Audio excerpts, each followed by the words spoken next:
Hello and welcome. It's been a while since I've given any updates on ARNold the Jeep. So let's start with ARNold. Where did I leave off? I think the last time I had not yet refinished the driver's side fender.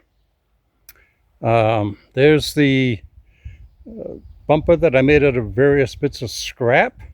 Well, I think it came out pretty good. Still has the substandard, by which I mean I would not take them on the road, the substandard bias plies. That's still kind of what I want to eventually go for the overall look. I did the rocker panel area, as you can see, and I've got the floor framing roughed in. Stress the word rough there. Still got to take care of this. There's a honking big dent right there. And I want to redo those welds on the patch. Plug up a few holes here and there. I bought some more 3/4 inch steel to, well, amongst other things, I want to put in some diagonal bracing in each of these Hollywood squares. Oh boy, just a lot of cosmetic stuff going on here. It looks terrible, but that's only because it is. No, it's not. I'm gonna probably end up buying a new dash. They're cheap enough. I mean, what, a couple $100? Still going to use the old Ranger truck bed floor for the floor. Walking around the front, that's the stock hood. And I'm going to keep this kind of weathered, I hesitate to use the word, but patinaed look for the grill. I kind of like it. Oh, drying my work gloves. And yeah, over the past year, when my impetus fell apart,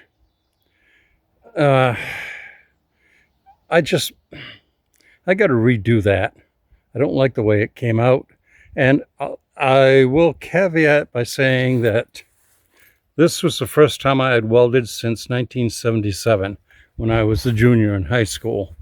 So I beg your indulgence. Fiberglassed the rear quarter there because at this point I was kind of tired. I'm going to take this off the parts Jeep. I tried drilling and reaming and pounding and everything. Can't get whatever is inside there out. Haven't decided what to do about the tailgate yet. I'll mention that in a moment.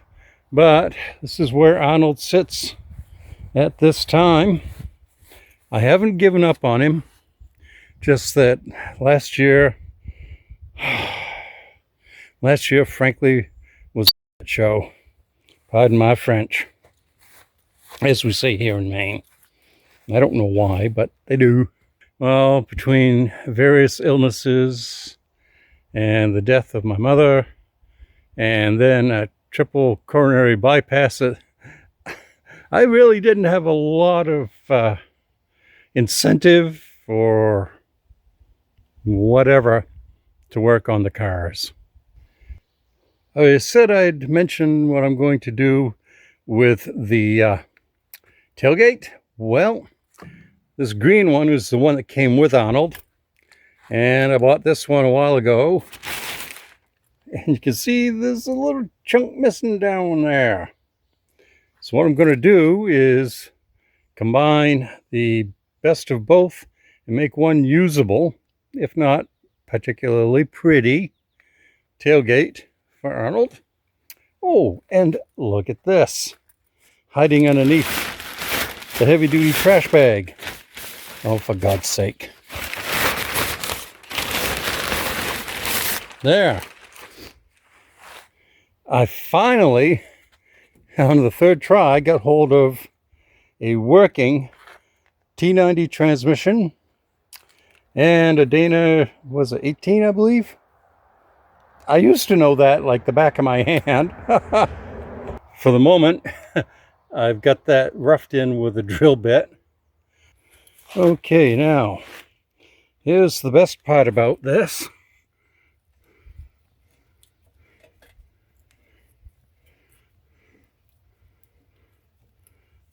Yes, it works. I have two other setups that don't. The one that came with ARNold is just, it sat out in the open for 10 years without the top of the case on it.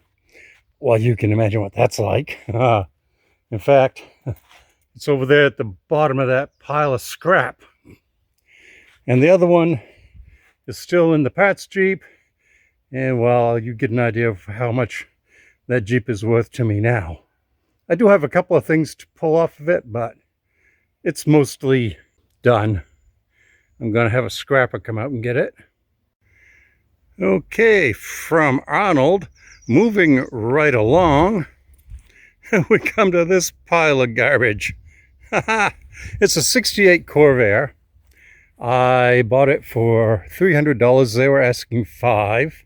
And I've started the dismantling process. As you can see, that's not going to be terribly difficult. What I did was I bought this with the idea of parts. Basically, that's it. It's a parts car. It's what you would expect for something that's sat in the woods since 1989. Seriously.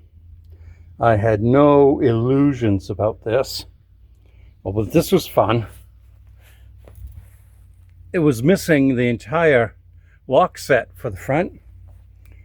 And I had to get in there and fool around for about half an hour with a screwdriver before I finally popped the latch. And amongst 2 or 3 bushels of acorn shells, there was the lock mechanism along with the key. Obviously, this poor old thing has seen better days. I mean, so check this out.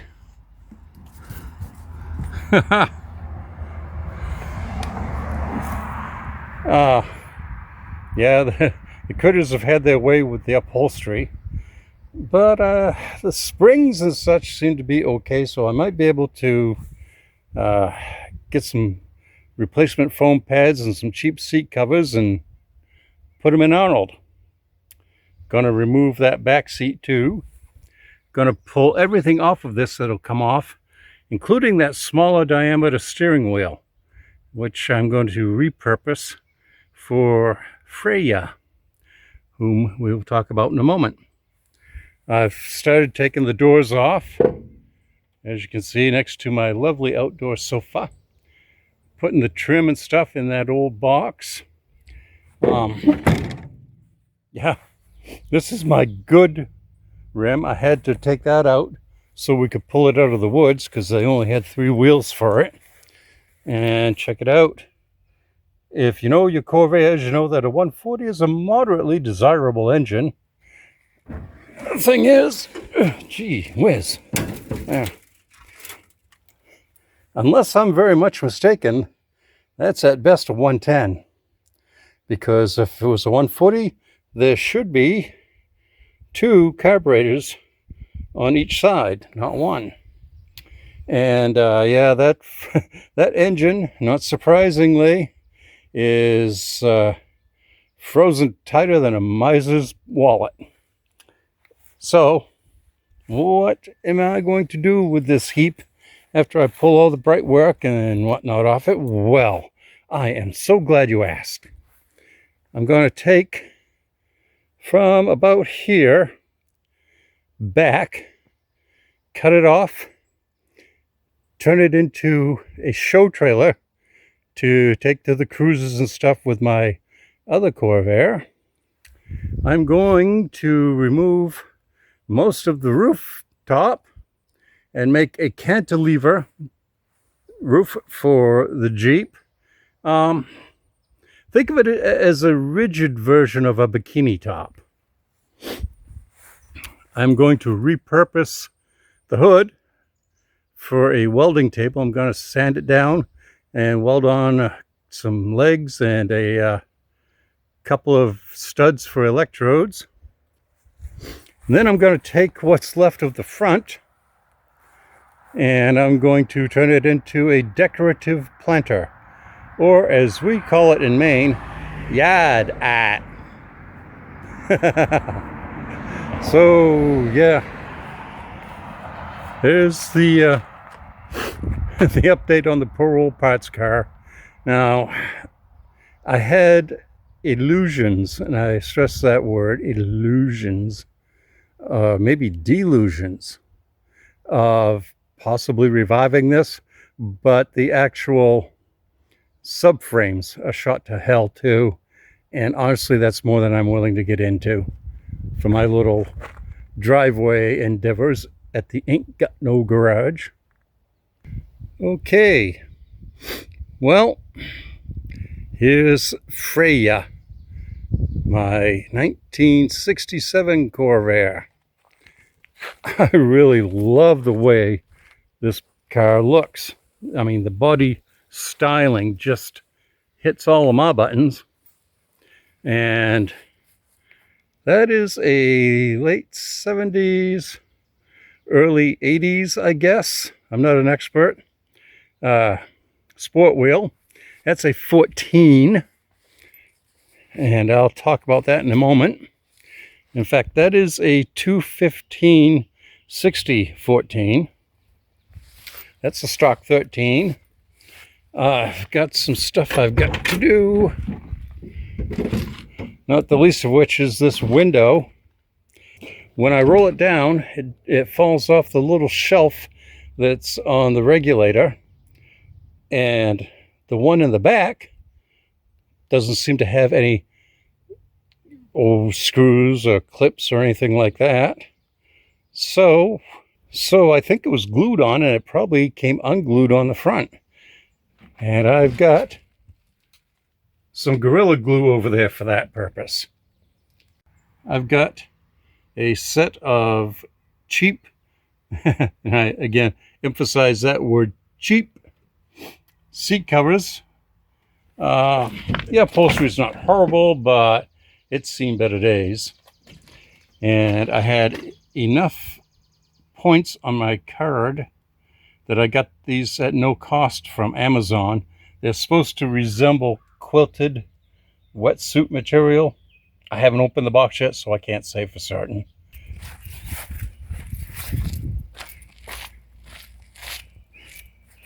It came from that same stock of wheels that the other one did. I have not yet refinished it, obviously. Now so that pretty much wraps up the story of Freyja, the Corvair. Okay, yeah, that's a weak attempt at a rhyme, I know. I can't help it. I got a pun whenever I have the opportunity. These are the rest of the Chevrolet rally wheels. It's crazy. When I saw the ad on Facebook Marketplace, I thought I was just going to be getting 4 and I'd have to hunt around for a 5th for a spare. No, the guy had 12 and he was selling them all. Goodbye and thanks for watching. I hope you have a wonderful day